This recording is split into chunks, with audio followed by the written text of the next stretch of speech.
వెంకటేశ్వర స్వామికి అత్యంత ప్రీతికరమైందేంటో మీకు తెలుసా? వెంకటేశ్వర స్వామి ఆయన నిస్వార్థ భక్తులకు ముందుగా ప్రాధాన్యం ఇస్తారు.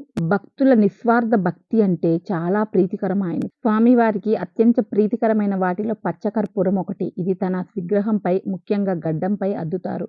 అనంత ఆళ్వార్ లీలలో స్వామివారికి గడ్డం పైన దెబ్బ తగిలినప్పుడు పచ్చకర్పూరం అద్దితే రక్తం ఆగిపోయింది. అప్పటినుంచి ఇది ఒక ముఖ్యమైన సేవగా మారిపోయింది. తర్వాత తులసీ దళాలు.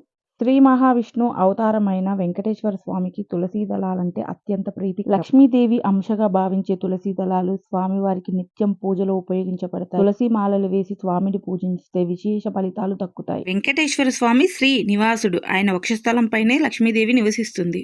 లక్ష్మీదేవి ఉన్న దగ్గరే వెంకటేశ్వర స్వామి వారు ఉంటారు. అందుకే లక్ష్మీ పూజ, లక్ష్మీనారాయణ పూజ అంటూ భక్తులు ప్రత్యేకంగా చేస్తూ ఉంటారు. స్వామివారికి ఇష్టమైన వాటిలో లక్ష్మీదేవి మహాప్రీతికరం. ఏడుకొండలు తిరుమల క్షేత్రం స్వామివారికి అత్యంత ప్రీతికరమైన నివాసం. 7 కొండలు ఎక్కి నిర్మలమైన భక్తితో వచ్చే భక్తులంటే మహాప్రీతికరం.